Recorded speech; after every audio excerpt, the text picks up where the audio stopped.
దేవునికి స్తోత్రం, హల్లెలూయా. దేవుని పరిశుద్ధ నామమునకు స్తోత్రం. దేవుని బిడ్డలారా, దేవుని ఆరాధించడానికి వచ్చిన మీ అందరికీ ప్రభునామమున వందనాలు. పరిశుద్ధ గ్రంథములో నుండి చిన్న మాట చదువుకొని మనం సెలవు తీసుకుందాం. యోహాను సువార్త 4వ అధ్యాయము మూలవాక్యముగా 10వ వచనం చదువుతున్నాను. అందుకు యేసు, నీవు దేవుని వరము నాకు దాహమునకు నిమ్మని నేను అడుగుచున్నవాడెవడో అది నీవు ఎరిగి ఉంటే నీవు ఆయనను అడుగుదు, ఆయన నీకు జీవజలమును ఇచ్చునని ఆమెతో చెప్పు.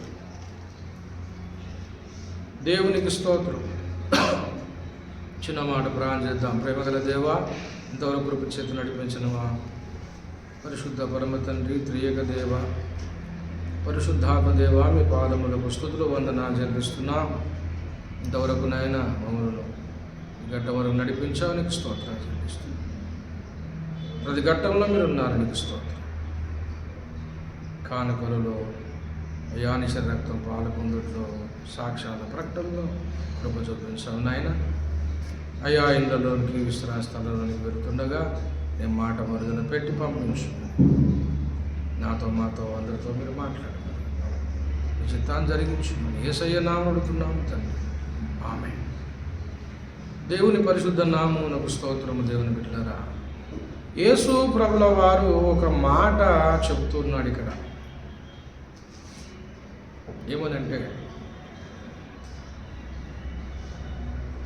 అందుకు యేసు, నీవు దేవుని వరమును నాకు దాహమునకిమ్మని నేను అడుగుచున్నవాడెవడు అది నీవు ఎరిగి ఉంటే నువ్వు ఆయనను అడుగుదువు, ఆయన నీకు జీవజలమునిచ్చును. దేవుని బిడ్డలారా, ఈ 4వ అధ్యాయములున్న మరి విషయమును మనకందరూ కూడా చాలా పరిచయము, సుపరిచితము, అందరికి కూడా తెలిసిన విషయం. సమరయ స్త్రీ కోసం ఇక్కడ చెప్పబడింది. దేవుని బిడ్డలారా, 5వ వచనం చూడండి. యాకోబు తన కుమారుడని యోసేపుకి ఇచ్చిన భూమి దగ్గరనున్న సమరయలోని సుకారని ఒక ఊరికి వచ్చాను. యేసు ప్రభుల వారు అక్కడ వచ్చాడు. 4వ వచనం, ఆయన సమరయ మార్గమున వెళ్ళవలసి వచ్చాను గనుక యాకోబు తన కుమారుడైన యోసేపుకు ఇచ్చిన భూమి దగ్గరున్న సమరయలోని సుకారను ఒక ఊరికి వచ్చాను. అక్కడ యాకోబు బావి ఉండెను గనుక యేసు ప్రయాణము వలన అలసి ఉన్న రీతిని ఆ బావి యొద్ద కూర్చుండెను. అప్పటికి ఇంచుమించు 12 గంటలాయి. సమరయ స్త్రీ ఒకటి నీరు చేదుకొనుటకు అక్కడికి రాగా యేసు, నాకు దాహమునకిమ్మని ఆమెను అడిగాను. ఆయన శిష్యుల ఆహారం కొనుటకు ఊరిలోనికి వెళ్ళి ఉండేది. ఆ సమరయ స్త్రీ, యూదుడవైన నీవు సమరయ స్త్రీ అయిన నన్ను దాహమునకిమ్మని ఎలాగడుగుచున్నావని ఆయనతో చెప్పాను. ఏలయనగా యూదులు సమరయులతో సాంగత్యము చేయరు. ఇది విషయము. దేవుని బిడ్డలు, అనేకమైన విషయాలు ఉన్నాయి. ఎన్నో సంగతులు ఇక్కడ ఉన్నాయి. ఎన్నో సంగతులు ఉన్నాయి. అయితే ఒక చిన్న తలంపును, ఒక మాటను తీసుకొని మనం వెళ్దాం.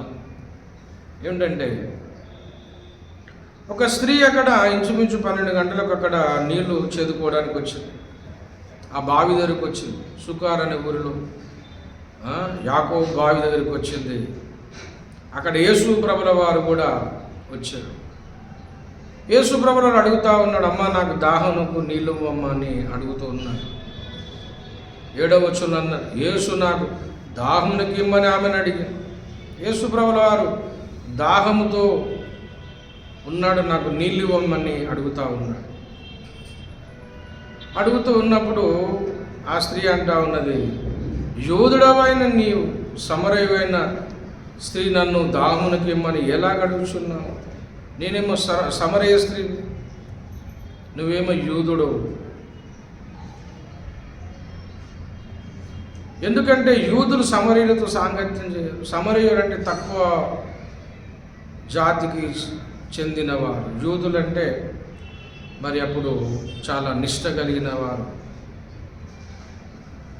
కనుక యూదులు ఈ సమరీయులతో వారు సహవాసం చేయరు, వాళ్ళను తక్కువగా చూస్తారు. ఒక రకంగా చెప్పాలంటే అంటరాని వారుగా చూస్తారు. ఇలాంటి పరిస్థితి ఉన్నప్పుడు యేసు ప్రభుల వారు చెప్తున్న మాట, ఇవన్నీ విషయాలు వింటూ ఉన్నప్పుడు యేసయ్య అంటున్నాడు, యూదుడవైన నీవు సమరైన నన్ను ఎలా నీళ్ళు అడుగుతున్నావు? మీకు మాకు సహవాసం లేదు, మేము అంటరాని వాళ్ళము, తక్కువ వారం కదా అని అడుగుతూ ఉన్నాడు. దేవుని బిడ్డలారా, అప్పుడు యేసు ప్రభువారు అంటున్న సమాధానం, అందుకు యేసు, నీవు దేవుని వరమును నాకు దాహమునికిమ్మని నేను అడుగుచున్న వాడెవడో అది నీకు ఎరిగి ఉంటే అన్నాడు. అందుకు యేసు నీవు దేవుని వరమును నాకు దాహమునికిమ్మని నిన్ను అడుగుచున్నవాడెవడో అది నువ్వు ఎరిగి ఉంటే అన్నాడు. దేవుని బిడ్డారా, దేవుని వరమును అని చెప్తున్నాడు ఇక్కడ. నాకు దాహమునికిమ్మని నేను అడుగుచున్నవాడెవడో అది నీకు ఎరిగి ఉంటే నీవు ఆయనను అడుగుతూ. దేవుని బిడ్డారా, యేసు ప్రభుల వారు అడుగుతా ఉన్నాడు, నాకు దాహంలోకి నీళ్ళు ఇవ్వమని. యేసయ్యనే అడుగుతున్నాడు, నాకు దాహంలోకి నీళ్ళు ఇవ్వమని. కానీ అక్కడ మాట చెప్తా ఉన్నాడు ఏంటంటే, దేవుని వరం అనే విషయం ఉంది అక్కడ. దేవుని బిడ్డలారా, యేసు ప్రభుల వారు అడుగుతూ ఉన్నప్పుడు ఆయన ఒక మాట అంటున్నాడు, నిన్ను అడుగుచున్నవాడెవరో నువ్వు తెలుసుకోవాలి. నేను అడుగుతున్నవాడెవరో తెలుసుకో. నేను అడుగుతున్నవారెవరో నువ్వు నిజంగా నీకు తెలిసి ఉంటే, నీకు నీళ్ళు ఇవ్వమని అడుగుతున్నవారెవరో నీకు తెలిసి ఉంటే నీవే ఆయనను అడుగుతావు అన్నాడు. నేను అడుగుచున్నవాడు ఎవడో అది నీకు ఎరిగి ఉంటే నీవు ఆయనను అడుగుదు. దేవుని బిడ్డలారా, యేసు ప్రభుల వారు నీళ్ళు ఇవ్వమని అడుగుతా ఉన్నాడు. కానీ యేసయ్య యొక్క మహత్యము, యేసయ్యను గుర్తుపట్టగలిగితే, యేసు కోసం తెలుసుకోగలిగితే, యేసు నీకు అర్థమవుతే, యేసు ఎవరో నువ్వు తెలుసుకోగలిగితే, యేసు నిన్ను అడగడం కాదు, యేసునే మనం అడుగుతాం. దేవుని బిడ్డలారా, ఒక విషయాన్ని గమనించండి. ఒకటే తలం, దేవుడు మనను అనేకమైన విషయాలలో జోక్యం చేసుకొని అడుగుతాడు. అబ్రహామును అడిగాడు దేవుడు, అబ్రహామా, నీకేకైక కుమారుడైన ఇస్సాకును నాకు బలిగా ఇవ్వు అన్నాడు, నాకు ఇచ్చేయన్నాడు. దేవుడు అడిగాడు. అబ్రహాముకు తెలుసు అడుగుచున్నవాడెవరు, నన్ను అడుగుచున్నవాడెవరు అబ్రహాముకు తెలుసు. అబ్రహాముకు తెలుసు గనకనే అబ్రహాము మరు మాట్లాడలేదు, దేవునికి ఎదురు మాట్లాడలేదు. నీకేకైక కుమారుడని ఇస్సాకును నాకు బలిగా ఇచ్చి అన్నాడు. 100 సంవత్సరాలకు సంతానము కలిగింది అబ్రహాము. శారమ్మ 90 సంవత్సరాలు, అబ్రహాము 100 సంవత్సరాలు ఉన్నాయి.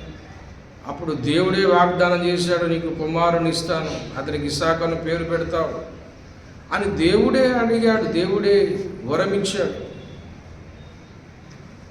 అబ్రహాం అడగలేదు, దేవుడే చెప్పాడు అలా. అబ్రహాము మరి ఏటకు మరొక సంవత్సరములో నువ్వు కుమారుని, నీ కవ్విట కుమారుడు ఉంటాడు అని చెప్పి అబ్రహాముకు దేవుడు మరి సెలవిచ్చాడు. దేవుని బిడ్డలారా, ఎప్పుడైతే అబ్రహాము ఆ మాట విని నమ్మాడు, ఇస్సాకును పొందాడు. 100 సంవత్సరాల ఇస్సాకును దేవుడు అనుగ్రహించాడు, తీసుకున్నాడు.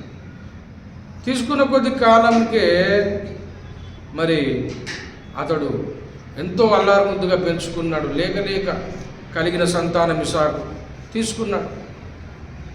తర్వాత దేవుడు అంటాడు, నువ్వు ప్రేమిస్తున్న నీ కుమారుడు, ఏకైక కుమారుడు, ఒక్కడే కుమారుడు,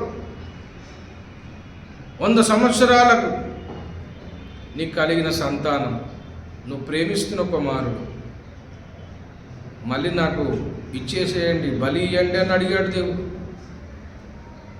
దేవుని బిడ్డలారా, దేవుడు కొన్నిసార్లు మనల్ని అడుగుతూ ఉన్నప్పుడు ఆ అడిగే మాటలలో చాలా మనకు ఆశ్చర్యం ఉంటుంది, ఆందోళన ఉంటుంది, భయం ఉంటుంది, అర్థం కాదు. బలి ఇచ్చే యాకోబు నీ కుమారుని అనలేదు, నువ్వు ప్రేమిస్తున్న కుమారుని అన్నాడు, ఏకైక కుమారుని అన్నాడు. ఎంత అనవలసిందా? అంటే యాకోబు గుండె, అబ్రహాం గుండె ఎంత గాయపడి ఉంటుందో ఆలోచన చేయాలి. నువ్వు ప్రేమిస్తున్న కుమారుడు, ఏకైక కుమారుడు నాకు ఇచ్చేయ్యా. 3 దినాల ప్రయాణం, 3 దినాల ప్రయాణం వెళ్తున్నారు. ఆ 3 దినాలు ఇస్సాకు కుమారుడు ఎన్ని ప్రశ్నలు అడగవచ్చు, ఎంతగా మాట్లాడవచ్చు. మనం ఎక్కడ వెళ్తున్నావు నాన్న, ఎటు మన ప్రయాణం, ఎందుకు తీసుకెళ్తున్నావు, కట్టెలున్నాయి, నిప్పున్నది,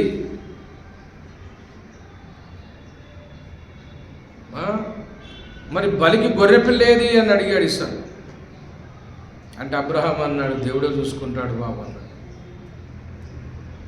ఒక క్షణంలో ప్రాణం పోతే బాధ ఉండదు, కానీ గుచ్చి అడుగుతూ ప్రియమైన కుమారుడు, ఏకైక కుమారుడు అని చెప్పి 3 రోజుల ప్రయాణం పెట్టి ఇంత కాల వ్యవధిలో మరికొద్ది సమయంలో నా కుమారుడు 2 ముక్కలైపోతాడని తండ్రికి తెలిసి ఉంటే ఎంత బాధ ఉంటుంది. అయినా అబ్రహాం దేవుని నమ్మాడు, విశ్వసించాడు, ఎదురు మాటలాడలేదు. దేవుడు చెప్పినట్లుగా బలిపీఠం మీద ఇస్సాకును పండేశాడు, చంపడానికి కత్తెత్తాడు. ఒక క్షణం అయిపోతే 2 ముక్కలు కావాలి ఇస్సాకు. దేవుని బిడ్డ, ఒక్క క్షణం అయితే 2 ముక్కలు అయిపోతాడు ఇస్సాకు. అయితే దేవుడు ఆపాడు, అబ్రహామా ఆ కుమారుని నువ్వేమీ చేయొద్దు, నువ్వు నా ఎడల ఎంత విధేయత కలిగి ఉన్నావు ఇందును బట్టి తెలుస్తుంది. బలికి నేను సిద్ధపరచన్నయ్యా, అక్కడ ఉన్న పొట్టేలును బలి ఇచ్చేయని చెప్పాడు. దేవుని బిడ్డలారా, దేవుడు నిన్ను అడుగుతున్నాడు. అబ్రహామును అడిగాడు కుమారుని. అడుగుతున్నవాడెవరో అబ్రహాముకు తెలుసు, అబ్రహాముకు నష్టం కలగదు. అబ్రహాముకు వాగ్దానం చేశాడు, నీ సంతానం ఇస్కరేణి వల్ల చేస్తానన్నాడు. మరి ఉన్న కుమారుని, ఏకైక కుమారుని బలి ఇచ్చేస్తే నా సంతానం ఇస్కరేణి వల్ల ఎలా అవుతుంది? దేవుడు మాట ఇచ్చాడుగా, మాట ఇచ్చి తప్పనివాడు కదా. ఇప్పుడేమో కుమారుని బలిగా ఇమ్మంటాడు, బలిగా ఇచ్చాను అనుకో, మరి ఆయన మాట ఎక్కడ పోతుంది? అన్నీ తెలుసు అబ్రహాం ఎంత విశ్వాసం తెలుసా? ఇతను బలి ఇచ్చినా, ఇస్సాకు బూడిదైపోయినా, ఆ బూడిదలో నుండి కూడా దేవుని మాట నిలబెట్టుకోగల శక్తిమంతుడని అబ్రహాముకు తెలుసు. దేవునికి స్తోత్రం కలుగునుగా. ఏమైనా చేయగలడు ఆయన. బూడిదలోని కూడా ఆయన సంతానమును కలగజేసి ఆయన మాట నిలబెట్టుకోగలడు. అడుగుతాను, ప్రభువా, మరి నువ్వు నా కుమారుని ద్వారానే ఆకాశ నక్షత్రం వల్ల ఇస్కరీను వల్ల సంతానం చేస్తానన్నా, ఇప్పుడు బలి ఇమ్మంటున్నాం, బలి అయిపోయాడు, ఇప్పుడు ఎట్లాగా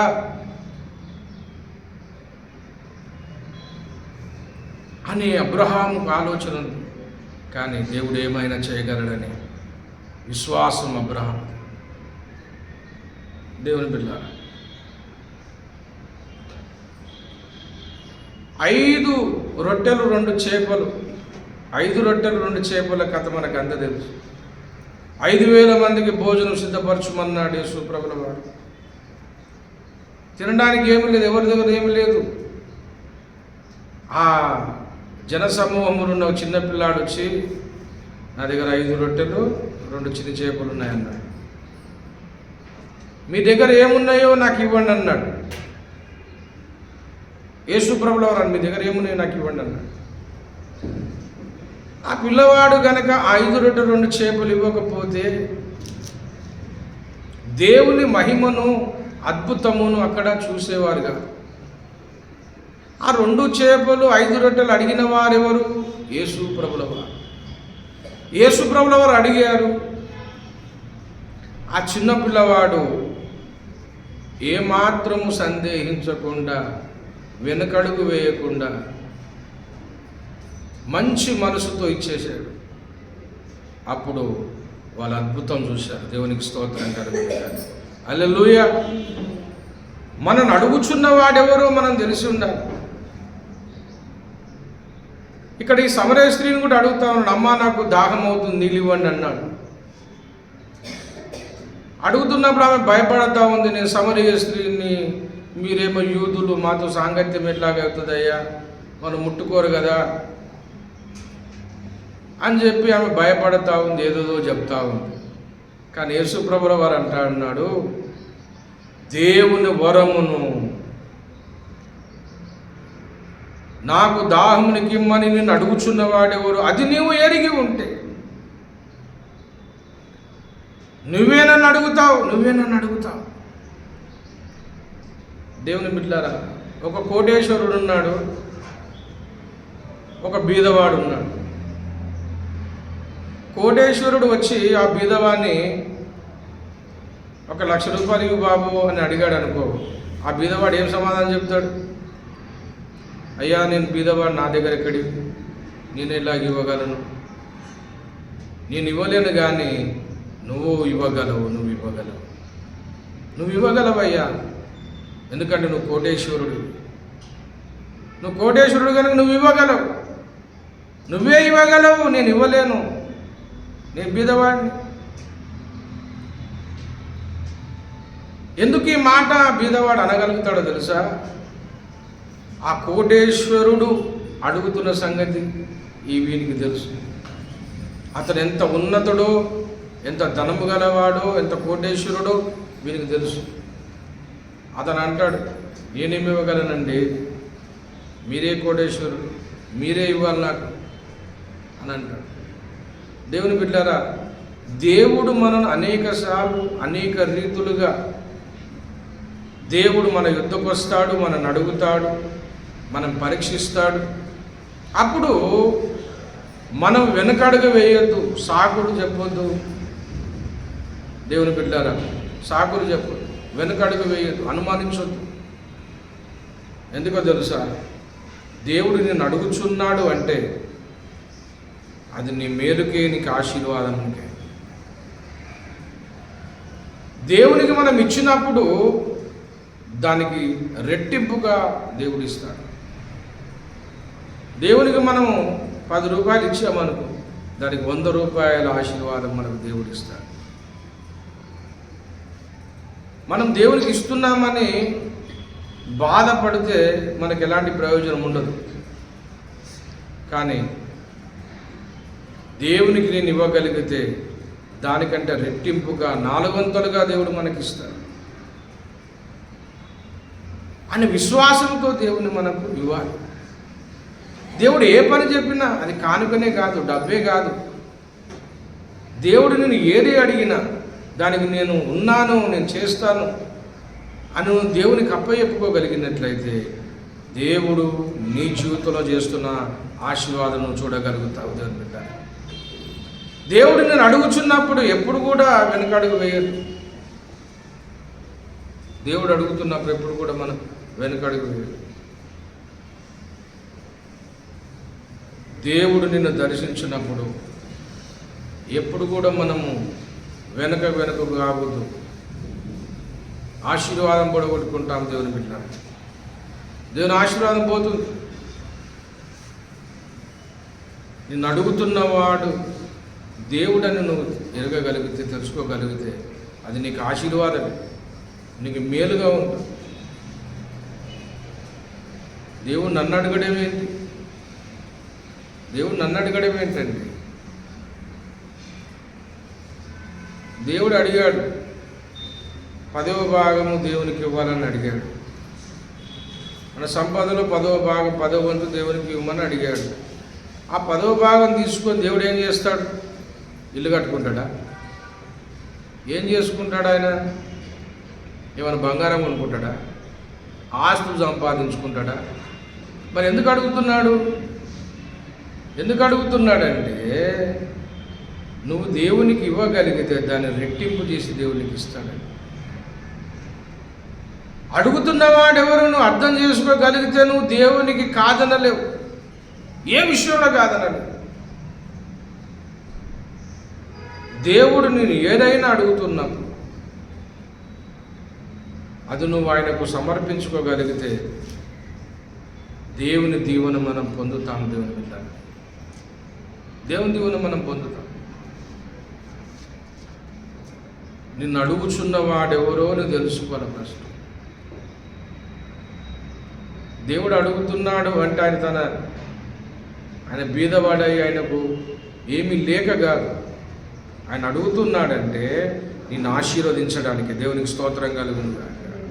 నిన్ను అడుగుతున్నాడంటే నిన్ను దీవించడానికే, నిన్ను హెచ్చించడానికే, నీ బ్రతుకు మార్చడానికే, నీలో అద్భుతం చేయడానికే ఆయన అడుగుతున్నాడు. ఆయన అడిగినప్పుడు మనం సంతోషంగా ఆయన సమర్పించుకోవాలి.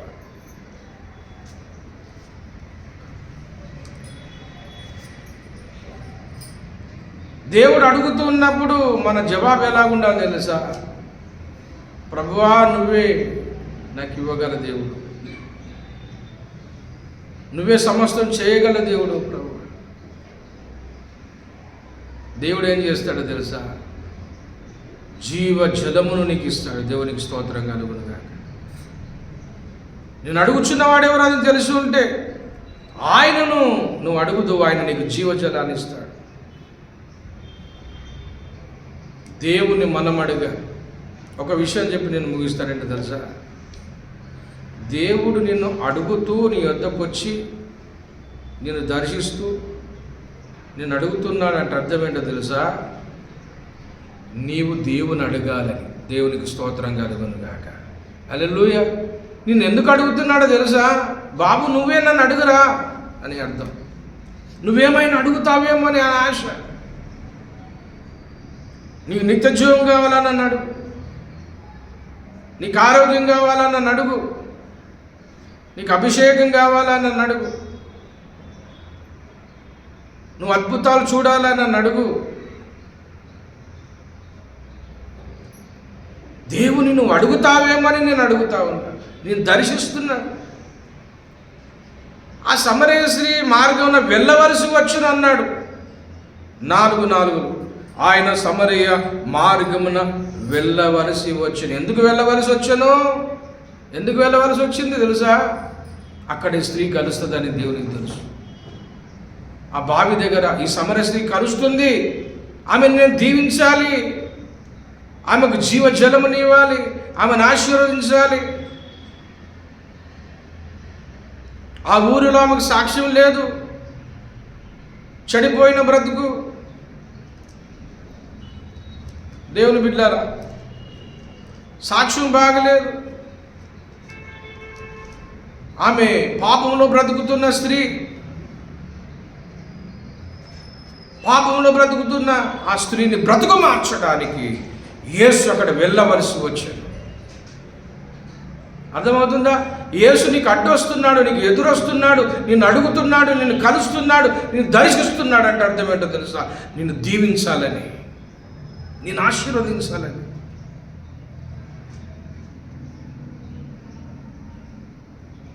నీకు అందుకే ఎదురొస్తాడు ఆయన. మన బ్రతుకులు మార్చడానికి దమస్సు మార్గమున పౌలుకు దర్శనమిచ్చాడు. ఒకప్పుడు సౌలు, పౌలుగా మార్చబడిన సౌలు క్రైస్తవులను, యేసయ్య శిష్యులను హతమార్చాలని బయలుదేరాడు. దమస్సు మార్గంలో బయలుదేరుతున్నాడు. అప్పుడు ఎదురొచ్చాడండి యేసయ్య. దేవునికి స్తోత్రం కలుగుతుంది. మిట్ట మధ్యాహ్నం యేసు దర్శనమిచ్చాడు, అడ్డొచ్చాడు. ఎప్పుడైతే యేసు దర్శనమిచ్చాడో సౌలుకు తన బ్రతుకు మారిపోయింది. సౌలు పౌలుగా మారిపోయాడు. దేవునికి స్తోత్రం కలుగునుగా. హల్లెలూయా.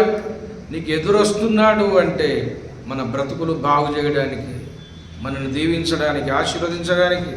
ఆ శ్రమర స్త్రీకి ఎదురొచ్చాడు. ఆమెను అడుగుతా ఉన్నాడు,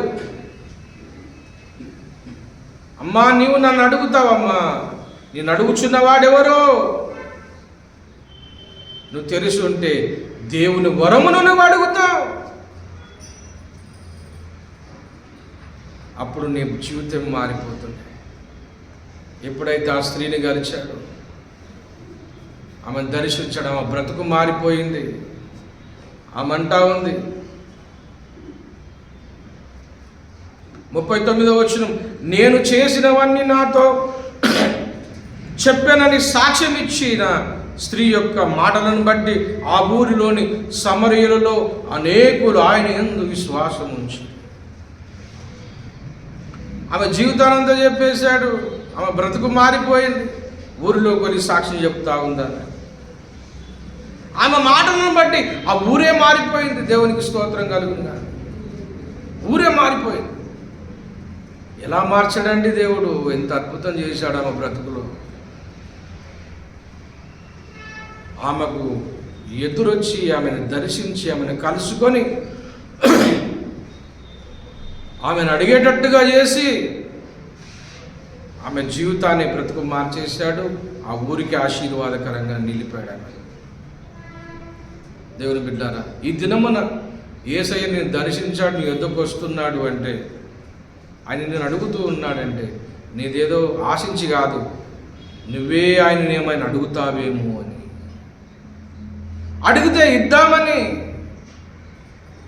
నీ బ్రతుకు మారుద్దామని, నీ జీవితంలో అద్భుతాలు చేద్దామని నువ్వే అడగాలి. దేవుని అడగాలి.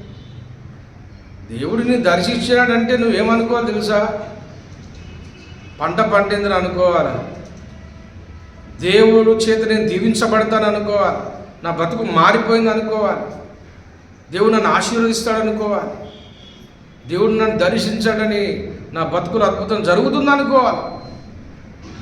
దేవుడు మనకు అవకాశాలు ఇస్తున్నప్పుడు నువ్వు వెనుకలో కావద్దు. దేవుడు నిన్ను దర్శిస్తూ అవకాశాలు ఇస్తున్నప్పుడు భారం అనుకోవద్దు, సనుకోవద్దు, గనుక్కోవద్దు.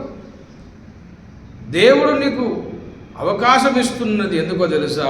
నేను ఇంకా హెచ్చించడానికి, ఆశీర్వదించడానికి, దర్శించడానికి, నీ బతుకు మార్చడానికి, నీ బతుకులో అద్భుతం చేయడానికి. కనుక దేవుని బిడ్డలారా, ఈ దినమున ఆయన ఎందుకు నీ వద్దకు ఎందుకు వస్తున్నాడో తెలుసా? నేను ఆశీర్వదించడానికి. నేను ఎందుకు అడుగుతున్నాడో తెలుసా? నీవే ఆయనను అడగాలని. దేవుని బిడ్డలారా, అంత గొప్ప దేవుడు ఈ దినమున మనం కలిగి ఉన్నాం. ఆయనని దర్శించినప్పుడు, నీతో మాట్లాడుతున్నప్పుడు వ్యతిరేకించొద్దు, ఆయన మీద ద్వేషం పెంచుకోవద్దు. సత్యం తెలుసుకొని ఆయన యుద్ధకు రాగలిగితే మన బ్రతుకులు మారిపోతాయి, మన జీవితాలు అద్భుతాలు జరుగుతుంది, పాప విమోచన కలుగుతుంది, రక్షణ కలుగుతుంది, శాంతి సమాధానం కలుగుతుంది. నీ జీవితంలో గొప్ప ఆశీర్వాదాలను చూడగలుగుతావు. నీ జీవితం ధన్యమవుతుంది. ఇట్టి కృప మనకందరికీ కలుగునుగాక. ప్రార్థన చేసుకుందాం. ప్రేమ కలిగిన మా పరిశుద్ధ పరమ తండ్రి యేసయ్య, దేవా నాయన నీకు వందనాలు. అయ్యా నాయన ప్రభు మాతో మాట్లాడండి, నీకు వందనాలు చెల్లిస్తున్నాం. ఈయన వాక్యం మాతో అందరితో, వింటున్న వారందరితో నాయన మీరే మాట్లాడి దర్శించి కృప చూపించి అందరూ అద్భుతం జరిగించమని ప్రార్థిస్తున్నాం. యేసునామములో అడుగుతున్నాము మా పరమ తండ్రి. దేవుని ప్రేమ, కుమారుని కృప, పరిశుద్ధాత్మ సన్నిధి కూడి మనకును భూలోకమందు సకల భక్త కోటికి సదాకాలం తోడై ఉండుగాక. ఆమేన్ ఆమేన్.